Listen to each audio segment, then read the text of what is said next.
Okay, నమస్తే అండి ఆదిత్య గారు. అలా అండి.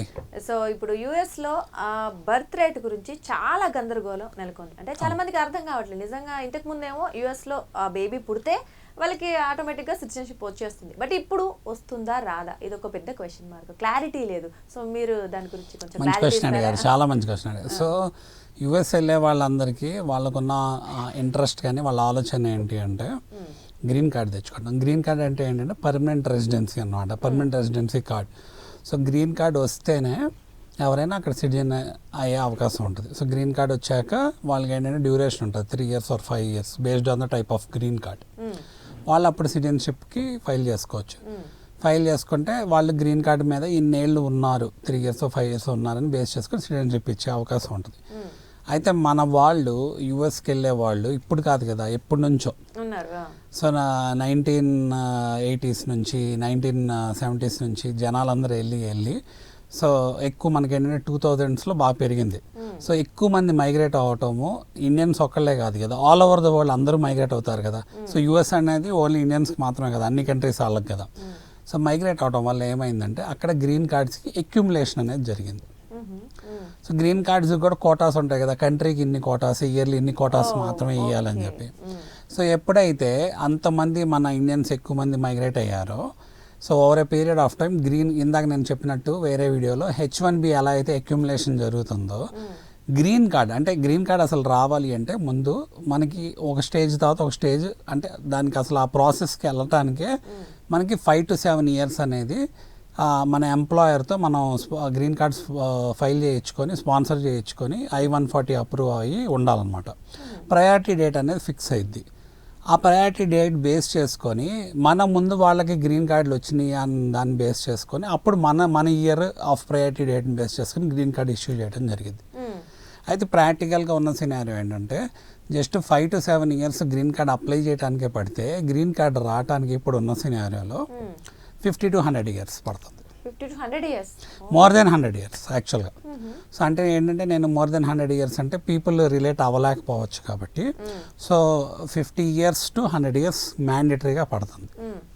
సో ఎందుకు పడుతుంది అన్నదానికి నేను చెప్పాను ఆల్రెడీ. ఎక్కువ మంది ఫైల్ చేస్తున్నారు, గ్రీన్ కార్డులు ఏమో తక్కువ ఉన్నాయి, ఇయర్లీ ఇన్ని గ్రీన్ కార్డ్స్ మాత్రమే ఇష్యూ చేస్తారు. సో గ్రీన్ కార్డులో కూడా చాలా కేటగిరీస్ ఉంటాయి, మళ్ళీ ఏ కేటగిరీ అన్న దాన్ని బట్టి దాని డ్యూరేషన్ వేరీ అయ్యిద్ది.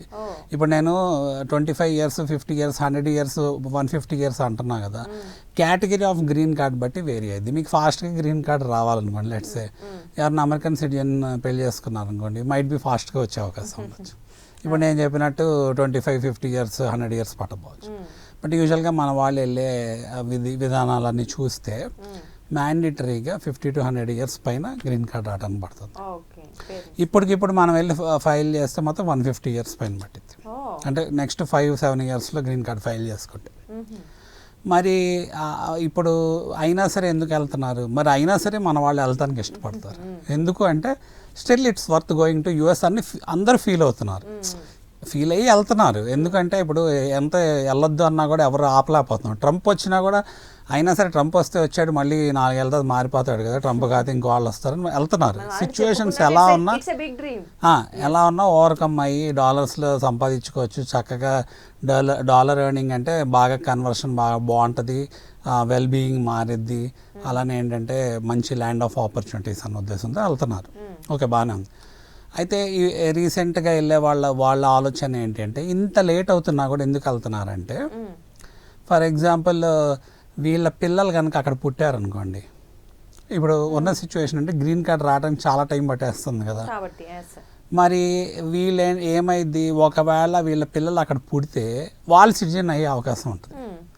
సో అమెరికా రాజ్యాంగం కాన్స్టిట్యూషన్ ఏం మనకి కల్పించిందంటే ఎవరైనా సరే ఏ వీసా మీద వెళ్ళి అక్కడ బర్త్ ఇస్తే అక్కడ పిల్లలు అక్కడ పుడితే మాత్రం వాళ్ళు సిటిజన్ అయిపోతారు. అయితే ఇది ఒక లూప్ హోల్ లాగా అనిపిస్తుంది కదా, దీన్ని మిస్యూజ్ చేసే అవకాశం ఉంది. చాలామంది ఏంటంటే టూరిజం వీసా మీద వెళ్ళిపోయి అక్కడ బర్త్ ఇచ్చేయటము, ఇల్లీగల్గా వెళ్ళిపోయి అక్కడ బర్త్ ఇచ్చేయటము, లేకపోతే అలా జరుగుతున్నాయి కదా. సో మిస్యూజ్ చేస్తున్నారని చెప్పేసి వాళ్ళకి దే ఐడెంటిఫైడ్ అక్కడ ఉన్నాళ్ళు.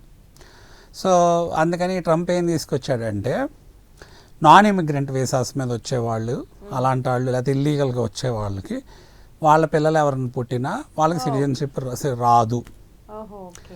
అని ఒక ఎగ్జిక్యూటివ్ ఆర్డర్ పాస్ చేయడం జరిగింది. Only green card holders. ఇప్పటి వరకు ఎవరైతే గ్రీన్ కార్డ్ హోల్డర్స్ ఉన్నారో వాళ్ళకి ఒకవేళ పిల్లలు పుడితే వాళ్ళకి వస్తుందంట. కాదు, ఇప్పుడు పుట్టబోయే వాళ్ళ గురించి చెప్తున్నాను. పాస్ట్ అయిపోయిన దాని గురించి వదిలేసేయండి. అంటే కొత్తగా ఇప్పుడు మనకి ఏంటంటే ఇది ఇంతకుముందు జరిగిన సిచ్యువేషన్స్తో సంబంధం లేదు, కొత్తగా రాబోయే సిచ్యువేషన్ గురించి మాట్లాడుతున్నాం. సో ఏం తీసుకొచ్చాడంటే ఆయన మ్యాండేటరీగా one of the parents green card holders అయినా అయి ఉండాలి, ఆర్ సిటిజన్స్ అయినా అయి ఉండాలి, లేకపోతే మిలిటరీలో పనిచేసి అయినా ఉండాలి. అలా తీసుకొచ్చి ఇమిగ్రెంట్ స్టేటస్లో ఉన్న వాళ్ళకి పిల్లలు పుడితేనే వాళ్ళు సిటిజన్స్ అయ్యే అవకాశం ఉంటుంది. సో మిగతా వాళ్ళు ఏంటి, నాన్ ఇమిగ్రెంట్ కదా, అంటే టెంపరీగా వర్క్ చేసుకుంటానికి వచ్చారని వాళ్ళ ఉద్దేశం. లేకపోతే విజిట్ వీసా మీద వస్తే మీరు విజిట్కి కదా వచ్చింది అని వాళ్ళ ఉద్దేశం. విజిట్ మీద ఇప్పుడు మీరు ప్రెగ్నెంట్గా ఉన్నారంటే అసలు అలో చేయరు కదా అనేది వాళ్ళు. స్టూడెంట్ మీద వస్తే చదువుకోవడానికి వచ్చారు కదా నా. సో అలా ఫైల్ చేసినప్పుడు యుఎస్ కాన్స్టిట్యూషన్ ఏం చెప్తుందంటే 14th అమెండ్మెంట్ అని వాళ్ళకి ఏంటంటే కాన్స్టిట్యూషన్లో మనకి ఇప్పుడు రాజ్యాంగంలో ఎలా అయితే మనకి ఇండియన్ కాన్స్టిట్యూషన్ ఉందో అలా అమెరికన్ కాన్స్టిట్యూషన్లో ఎవరు పుట్టినా అక్కడ సిటిజన్ అవుతారు. బట్ ఏంటంటే దానికి మళ్ళీ ఇంటర్ప్రిటేషన్ ఉంటుంది కదా, అంటే అలా బర్త్ బై సిటిజన్షిప్ అనేది లేదా బర్త్ బై న్యాచురలైజేషన్ ఇలా ఉంటాయి కదా. సో వాళ్ళు పుట్టినప్పుడు దానికి రిలేటెడ్ అంటే ఏ కేటగిరీ కింద అన్న బేస్ చేసుకొని like let's say it's subjected to jurisdiction of అనేది ఒక వర్డ్ ఉంది. అంటే జ్యూరిస్ట్రిక్షన్ ఆఫ్ అంటే మనం ఇప్పుడు యూఎస్లో వెళ్ళాం అనుకో, యుఎస్ చట్టాలు ఫాలో అవ్వాలి. అంటే we are subjected to the jurisdiction of US. But ఏంటంటే వాళ్ళ ఆలోచన టెంపరీగా మీరు you should temporary non immigrant persons కాబట్టి టెంపరీగా మాత్రం మీకు రూల్స్ వర్తిస్తాయి, టెంపరీగా మీరు ఉంటున్నారు కాబట్టి మీరు టెంపరీ పర్సన్ కింద కన్సిడరేషన్ అనమాట. అలానే ఇల్లీగల్గా వచ్చి కనడానికి లేదు అని ఒక ఇంజంక్షన్ ఆర్డర్, అదే ఒక ఎగ్జిక్యూటివ్ ఆర్డర్ పాస్ చేయడం జరిగింది. అయితే ఇప్పుడు ఏంటంటే అక్కడ కూడా మనకి district courts, high court, supreme courts ఇలా ఉంటాయి కదా. అక్కడ ఏంటంటే స్టేట్కి రిలేటెడ్ స్టేట్ రూల్స్ కొన్ని ఉంటాయి, సెంట్రల్ రూల్స్ ఉంటాయి.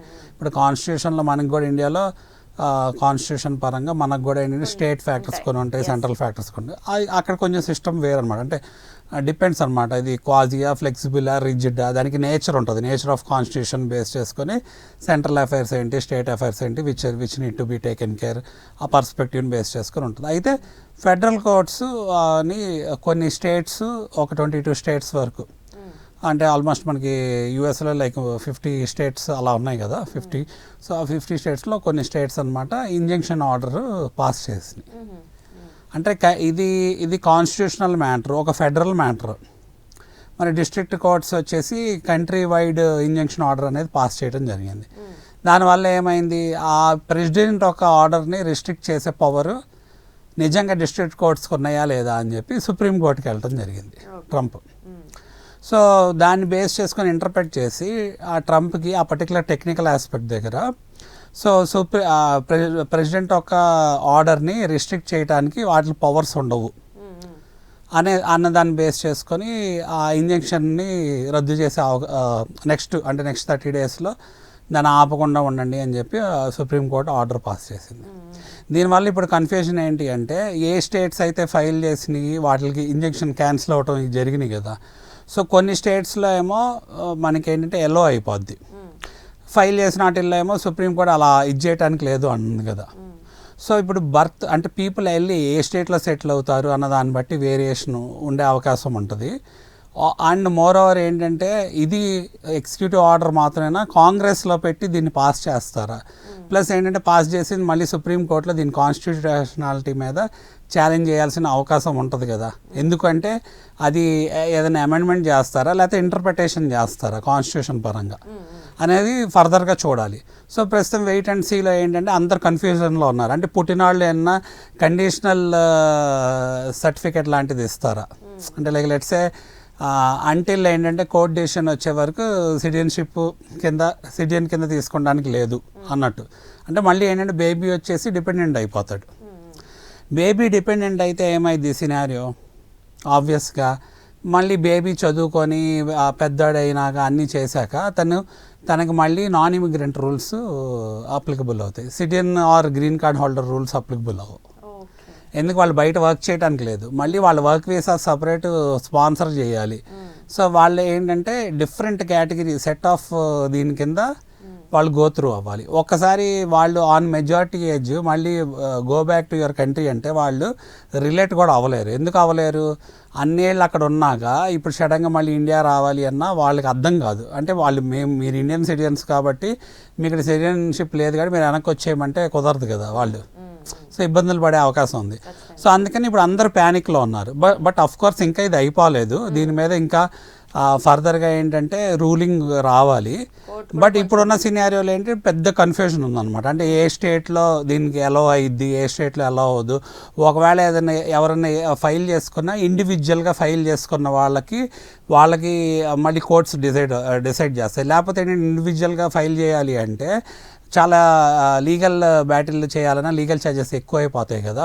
సో ఏంటంటే కామన్ ఆర్డర్గా క్లాస్ యాక్షన్ కింద అంటే ఏంటంటే మల్టిపుల్ పీపుల్ కింద ఫైల్ చేసుకుంటాం. లేకపోతే ఏంటంటే డైరెక్ట్గా మనకి అక్కడ నుంచి ఇంకా ఫెడరల్ అంటే సుప్రీంకోర్టు రిలేటెడ్ దాన్ని ఇంటర్ప్రిటేషన్ అనేది రావాలన్నమాట. దాన్ని బేస్ చేసుకొని పెద్ద గందరగోళం నడుస్తుంది. అదనమాట ప్రాబ్లం. అదే అండి, అంటే అందుకే చాలా మంది కన్ఫ్యూజన్లో ఉన్నారు. ఎందుకు అంటే అఫ్ కోర్స్ ఇంత సిచ్యువేషన్ ఉంది కాబట్టి. సో నిజంగా చాలా చక్కగా ఎవ్రీథింగ్ క్లియర్ కట్ అయితే వివరించారు. Thank you so much Aditya garu. Thank you అండి. సో అదండి, అంటే చాలా మందికి ఉన్న గందరగోళం నిజమే. ఇప్పుడు కూడా ఇంకా దాని గురించి పూర్తి కన్ఫర్మేషన్ అయితే రాలేదు. కానీ మీరు ఒకవేళ అలా చేయాలి అనుకుంటే మాత్రం ఆ రూల్స్ అండ్ రెగ్యులేషన్స్ ఏవైతే ఉన్నాయో అవి ఖచ్చితంగా పాటించి కనుక్కొని మీ ఒకవేళ నిజంగా బేబీకి బర్త్ రైట్స్ ప్రకారం అమెరికా సిటిజన్షిప్ వస్తుందా రాదనేది క్లారిటీ తీసుకోవడం అయితే అవసరం. అంటే దానికి సంబంధించిన కాస్త తీర్పు కావచ్చు, కోర్టుకు సంబంధించిన ఆదేశాలు కూడా వేరేగా ఉంటాయి కాబట్టి కాస్త టైం పట్టే అవకాశం ఉంది. కాబట్టి క్షుణ్ణంగా తెలుసుకోవడం అయితే అవసరం అండి. సో నమస్తే.